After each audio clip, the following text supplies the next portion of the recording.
Pennsylvania is one of those states that sounds great on paper. History, mountains, rolling farmland, cheesesteaks. But drive through enough of it, and you start noticing the places the tourism boards quietly skip. The ones where the mills closed and nothing replaced them, where the ground is literally on fire, or where the welcome sign hasn't been updated because no one's coming anyway. Locals know these places, and when you ask them about it, they'll give you the same advice. Just keep driving. These are 10 places in Pennsylvania where locals tell you just keep driving. Place 10, Centralia, Columbia County. There is only one borough in Pennsylvania where the state government's official guidance is called "Stay Out, Stay Alive." That's Centralia, and it means exactly what it sounds like. In May 1962, a landfill on the edge of town was intentionally set on fire as part of a routine pre-Memorial Day cleanup near the Oddfellows Cemetery. Standard practice at the time. The problem was that the landfill sat in an abandoned strip mine pit, and those pits connect to the sprawling network of coal mine tunnels that run beneath virtually the entire town. The fire found a coal seam. It never stopped. For years, residents didn't fully understand what was happening beneath their feet. Then the symptoms became impossible to ignore. Foul odors seeping into basements, trees dying in patches above mine tunnels, sinkholes opening in backyards. The crisis point arrived on Valentine's Day 1981, when 12-year-old Todd Domboski was walking through his grandmother's yard and the ground opened up beneath him. He fell into a sinkhole roughly 150 feet deep, filled with steam and carbon monoxide. His cousin pulled him out. That near miss ended the debate. In 1984, Congress allocated more than $42 million for resident relocation. Most people took the buyout and left. Pennsylvania Governor Bob Casey invoked eminent domain on all remaining properties in 1992. Buildings were demolished, streets were torn up, the U.S. Postal Service revoked the borough's zip code in 2002. A handful of holdouts refused to leave, and under a life estate agreement, they could stay as long as they live. At the 2020 census, Centralia had a population of 5 people. It is the least populated municipality in Pennsylvania. The fire is still burning. Pennsylvania's Department of Environmental Protection estimates it could continue for another century or more. The abandoned stretch of Route 61 that once ran through the center of town, cracked, buckled, and smoke venting, became famous as Graffiti Highway and attracted urban explorers for decades before being buried under fill dirt in 2020. Now even that is gone. What remains is a grid of empty streets, a few driveways leading nowhere, 4 cemeteries, and smoke rising from the ground. The mine fire created 3 dangerous gases, all of which can asphyxiate. Carbon monoxide is feared the most. David DeCock, author of Unseen Danger, A Tragedy of People, Government, and the Centralia Mine Fire, 1986 Centralia is technically still accessible to visitors. The Pennsylvania DEP strongly advises against it. Place 9. Chester, Delaware County. Chester holds a distinction most cities would not put on a welcome sign. It is the oldest continuously inhabited city in Pennsylvania, predating Philadelphia itself. Swedish colonists settled what they called Upland in 1644. William Penn renamed it Chester when he arrived in 1682. It was the county seat, first for Chester County and then for Delaware County. It was, for a long time, a genuine regional center. It was also, for much of the 20th century, a manufacturing powerhouse. Shipbuilding, auto assembly, and heavy industry made Chester a destination for workers from across the country and around the world. Sun Shipbuilding and Dry Dock Company, one of the largest shipyards in the country, employed tens of thousands during World War II alone. The Ford Motor Company operated an assembly plant there for decades. The city's population peaked above 66,000 in 1950. Delaware County's working class largely lived and worked in Chester. Then the plants closed. The shipyard shut down in 1989 after decades of decline. Ford left. The jobs went, and with them went the population. White flight to the suburbs accelerated through the 1960s and 1970s, collapsing the city's tax base faster than any policy response could address it. By 2010, the population had fallen to under 34,000. More than a third of residents were living below the poverty line. The political situation compounded the economic collapse in ways that should be studied in public administration programs. The Pennsylvania Crime Commission reported in the 1990s that Chester's government had been dominated since the 1960s by what it described as a triad of criminals, corrupt politicians, and rogue law enforcement officers. Mayor John Necrelli, who served from 1968 to 1979, was convicted of racketeering and accepting bribes from an illegal gambling operation tied to organized crime. The Republican political machine that had controlled city politics for most of the 20th century treated Chester as a resource to extract rather than a community to govern. As of the 2020 census, Chester's crime rate was 116% higher than the Pennsylvania state average, with Neighborhood Scout reporting that more than 99% of communities in the state have a lower crime rate. Median household income hovers around $30,000. Roughly a third of residents live below the poverty line, including nearly half of all children under 18. The city also hosts a concentration of polluting industrial facilities that wealthier neighboring communities in Delaware County would never permit within their borders, including the Covanta Delaware Valley Trash Incinerator, which processes more than 2,000 tons of waste daily from across the region. Chester's oldest city status carries real historical weight. Its present situation carries a different kind of weight entirely. Place 8. Reading, Berks County. In 2011, the U.S. Census Bureau released data showing that Reading, Pennsylvania had a poverty rate of 41.3%, the highest of any city in the country with a population over 65,000. It became the headline it never wanted. Reading, the poorest city in America. The poverty rate has declined since then. It dropped to around 35% by the late 2000s, which is still more than double the national average. By any measure, Reading has spent the past several decades in serious economic distress that doesn't yield easily to either optimism or policy. The city's decline tracks the familiar post-industrial arc of the northeastern United States, but with some particularly hard specifics. The Reading Railroad, one of the 4 railroads on the original Monopoly Board, which probably strikes most people as a surprising detail, was once the economic engine of the entire region, hauling anthracite coal from Pennsylvania's coal fields to markets on the East Coast. It filed for bankruptcy in 1971, a casualty of dwindling coal revenue, government regulation, and the broader collapse of freight rail economics. By 1976, the Reading Company had sold its railroad interests to the newly formed Conrail, and the city lost a major institutional anchor it never fully replaced. Factory closures followed in subsequent decades. The population, which had peaked near 120,000 in the 1930s, declined steadily. As working and middle-class residents moved to the surrounding Berks County suburbs, Reading absorbed a large influx of Puerto Rican migrants who arrived just as the industrial jobs were vanishing. The result was a city with a highly concentrated poverty population and an eroding tax base unable to fund the schools, services, and infrastructure the population actually needed. Today, Reading has a population of around 95,000 and remains one of the most economically challenged cities in the state. Median household income is well below the state average. School performance metrics are among the lowest in Pennsylvania.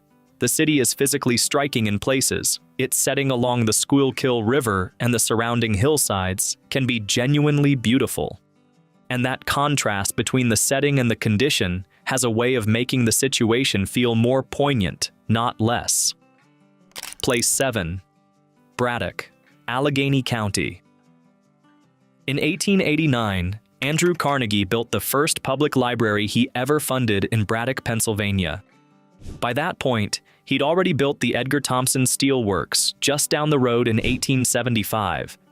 One of the most productive steel mills in American history, built using the Bessemer process and designed to produce rails for the nation's expanding railroad network. and Braddock was booming. At its peak in 1920, the borough had a population of 20,000 people, multiple movie theaters, a thriving business district, and Carnegie's library looking down over all of it.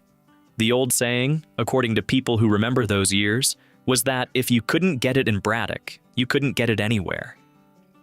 Carnegie left long ago. The population didn't. The Edgar Thomson Works is still operating.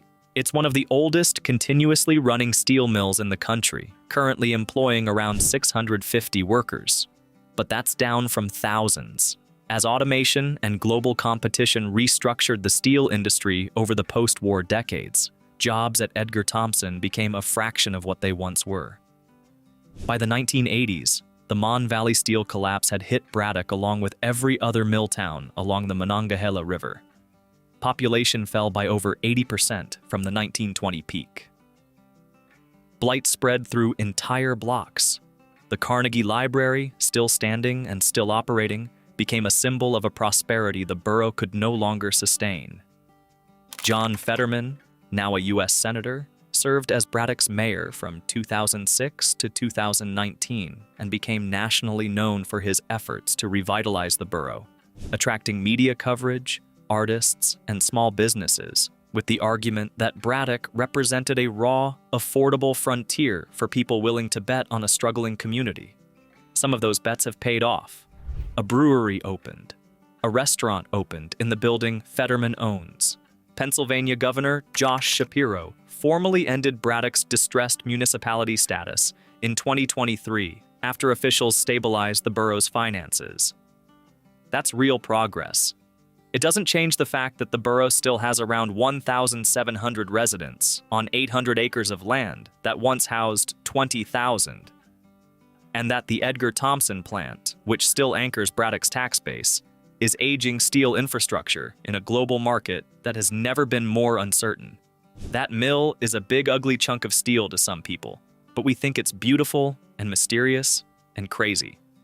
Elena Weber, co-owner of Braddock Public House, speaking to NPR in October 2024.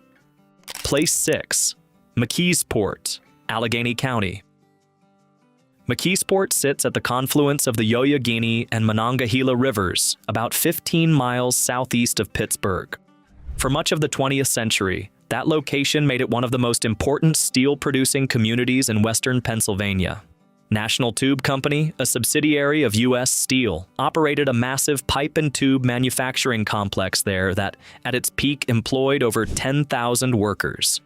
The city had department stores, theaters, hotels, and a density of urban life that was genuinely impressive for a community of its size. The old saying, according to people who remember, was that if you couldn't get it in McKeesport, you couldn't get it anywhere. Then the tubes stopped being made in McKeesport. The National Tube facility wound down over the second half of the 20th century as U.S. Steel consolidated operations and automation reduced the workforce. The final major closures in the Mon Valley steel industry in the early 1980s hit McKeesport the way they hit every other river town, fast and comprehensively. The workforce that had filled the city's streets and businesses didn't just lose their jobs, they lost the entire economic ecosystem that had organized their lives and their neighborhoods for generations. The mill's decline and eventual closure gutted McKeesport in ways that the numbers barely capture. The total crime rate today is approximately 4,291 incidents per 100,000 residents. The median household income is around $26,000 to $28,000, one of the lowest in the state. Residents have roughly a 1 in 24 chance of becoming a victim of crime in a given year. A statistic that tells you something real about daily life in the borough.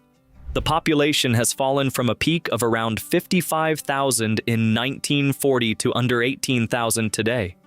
A decline of more than 2/3 over 80 years. Entire blocks that once held row houses for steelworkers are now vacant lots or crumbling structures waiting for demolition. The tax base collapsed faster than the population, leaving the city unable to maintain infrastructure or services at the level a functioning municipality requires. McKeesport has been classified as a financially distressed municipality under Pennsylvania's Act 47 program, which provides oversight and technical assistance for communities in severe financial trouble. Multiple other Mon Valley communities have gone through the same program: Duquesne, Clairton, Johnstown, a roster that reads like a requiem for the Pennsylvania steel industry and everyone whose livelihood depended on it. Place 5. Johnstown, Cambria County. Most Americans know Johnstown for the flood. On May 31st, 1889, the South Fork Dam, which held back the artificial Lake Conemaugh, a private fishing retreat for Pittsburgh's wealthy elite, failed after heavy rains, sending a wall of water 40 feet high and carrying 20 million tons of water and debris down the valley. The flood killed 2,209 people in about 10 minutes. It remains one of the deadliest disasters in American history, and the fact that the South Fork Fishing and Hunting Club, whose members included Andrew Carnegie and Henry Clay Frick, bore moral responsibility for the dam's poor maintenance and was never held legally liable, is a detail Johnstown has not forgotten. Johnstown rebuilt. It also kept getting flooded. The city experienced major floods again in 1936 and 1977. And each time the combination of geography and development in the narrow valley made the damage worse than it needed to be. Flooding is simply part of what Johnstown is. The city sits at the bottom of a funnel formed by two rivers and steep hillsides, and the same topography that made it a convenient industrial location makes it a permanent flood risk. But the floods are not what define modern Johnstown. Steel is what defines modern Johnstown. Bethlehem Steel's massive Cambria ironworks drew tens of thousands of workers and their families to the city through the late 19th and early 20th centuries. At its peak, Johnstown had a population of around 67,000 people. Today, it has around 18,000, roughly 27% of what it once was. Cambria Iron closed. Bethlehem Steel eventually went bankrupt in 2001. What followed the closures was a pattern familiar across western Pennsylvania: population collapse, rising poverty, deteriorating infrastructure, and an opioid crisis that hit already hard-hit communities with particular force. Johnstown consistently ranks among the poorest and most economically distressed cities in the state. The median household income is around $32,000, well below the state and national average. The poverty rate consistently exceeds 30%. Entire neighborhoods that once housed steelworker families are now characterized by abandonment and blight in ways that shock people who last saw the city during the mill years. The city has tried repeatedly to reinvent itself: flood tourism, gaming, small-scale manufacturing. Nothing has replaced the fundamental economic weight that steel once carried. Johnstown's population trajectory has not reversed, and the city's capacity to invest in the kind of infrastructure and services that might attract new residents and businesses diminishes as the population and tax base continue to shrink. It is a slow spiral that has been running for 40 years, and Pennsylvania's state government has not found a compelling answer to it. Place 4. Wilkes-Barre, Luzerne County. Wilkes-Barre calls itself Diamond City, a reference to its anthracite coal mining heritage, diamonds being a metaphor for the high-grade coal that once made northeastern Pennsylvania rich. The nickname has not aged especially well. Wilkes-Barre consistently records among the worst property crime rates in the state, the worst by far, according to some data sets. And its broader Luzerne County has grappled for decades with the twin devastations of coal's collapse and a series of highly publicized corruption scandals that are difficult to overstate. The most notorious of those scandals was the Kids for Cash scheme. Beginning around 2003 and running until 2008, Luzerne County judges Mark Ciavarella and Michael Conahan accepted $2.6 million in payments from a private juvenile detention facility owner in exchange for sending juvenile offenders to the facility, often for minor offenses, and often without proper legal representation. Children were sent to a for-profit detention center for things like creating a MySpace page, mocking a school administrator, or shoplifting. In 2011, Both judges were convicted on federal charges. The Pennsylvania Supreme Court subsequently vacated more than 4,000 convictions from Chiavarella's courtroom. Families who spent years wondering why the system failed their children got an answer that was worse than anything they had imagined. It was one of the worst judicial corruption cases in American history, and it played out in a county that could barely afford to investigate it. Wilkes-Barre's physical decline mirrors its institutional failures. The downtown core has substantial vacancy. Population in the city and surrounding communities has declined steadily as the coal industry evaporated and economic activity consolidated elsewhere in the region. The flooding of the Wyoming Valley is a persistent issue. The entire area sits in a natural basin vulnerable to Susquehanna River floods, most severely during Tropical Storm Agnes in 1972, which caused catastrophic damage. There are genuine assets in the area: a state university campus, regional healthcare systems, some commercial activity, but the accumulated weight of deindustrialization, documented corruption, and decades of deferred investment creates a narrative that is hard to reframe without addressing the underlying conditions that produced it. Place 3. Clairton, Allegheny County. Clairton is a small city of around 6,000 people on the Monongahela River south of Pittsburgh, and it is probably best known outside the region as the filming location for the 1978 film The Deer Hunter. The movie used Clairton to depict a working-class Pennsylvania steel town as backdrop for a story about Vietnam veterans. Director Michael Cimino filmed in actual Clairton homes and community spaces, and the community's unglamorous authenticity was the point. One of the characters says early in the film that Clairton is just a place. That line landed differently in 1978 than it does now. Today, Clairton is home to the Clairton Coke Works, the largest coke manufacturing facility in the United States, operated by U.S. Steel to supply fuel for the blast furnaces at the Edgar Thomson Steelworks in Braddock. The Coke Works is simultaneously Clairton's biggest employer and its most persistent environmental problem. Allegheny County Health Department data have repeatedly documented violations at the facility, and health studies show elevated rates of asthma and respiratory illness in the surrounding community. The plant is both the reason people have stayed and the reason their quality of life is compromised. There's no clean resolution to that tension. The city needs the jobs. The community lives with the air. Clairton's poverty rate exceeds 20%. Property values are among the lowest in Pennsylvania. Population has declined from a peak of around 19,000 in the mid-20th century to under 6,500 today. The school district has been classified as financially distressed. Like every other Mon Valley community on this list, the ratio of what was lost versus what replaced it has never come close to balancing. The Carnegie that built Braddock's famous library never got around to building one in Clairton. Place 2. Hazleton, Luzerne County.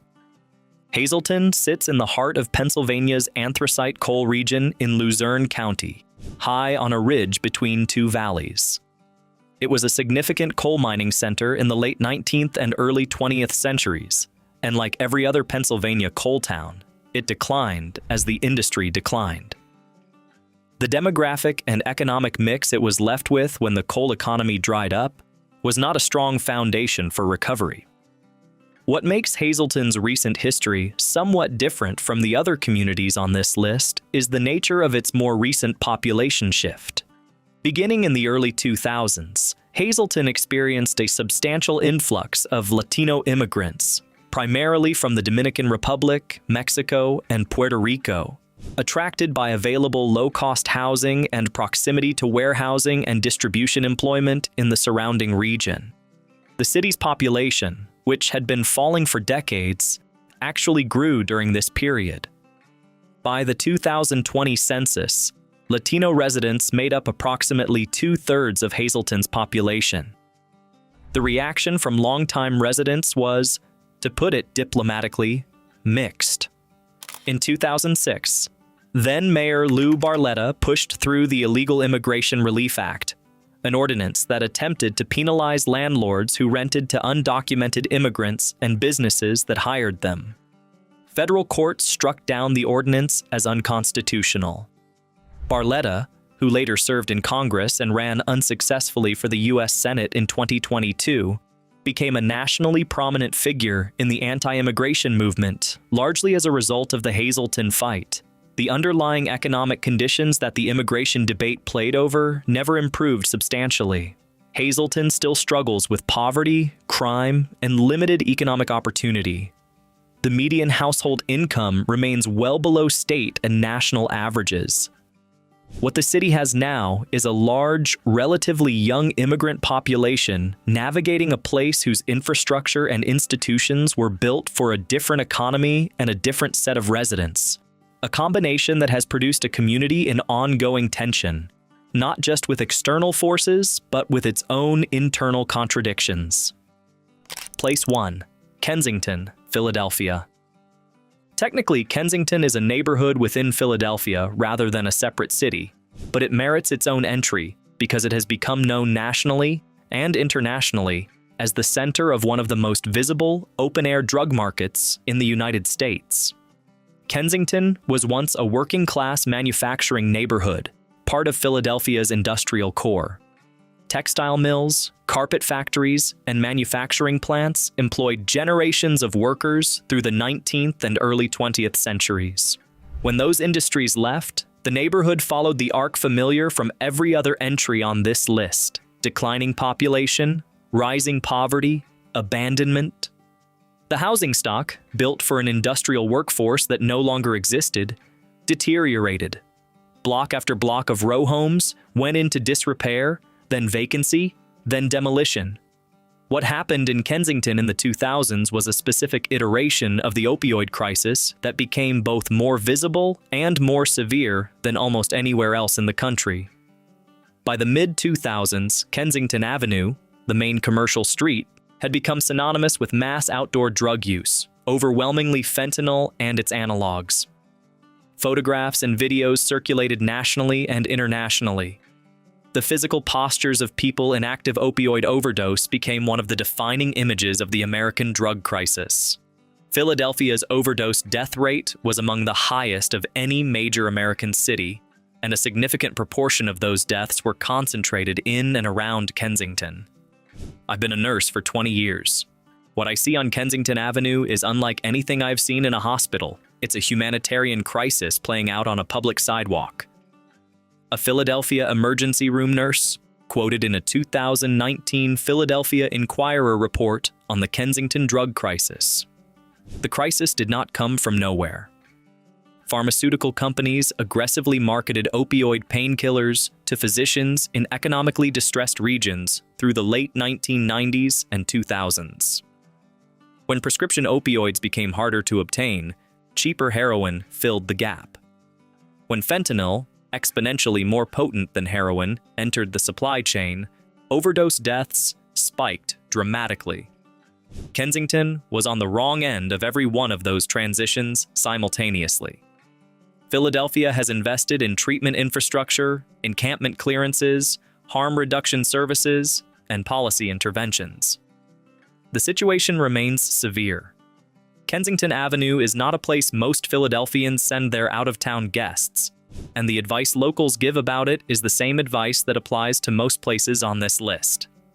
Pennsylvania has a lot going for it. Genuinely.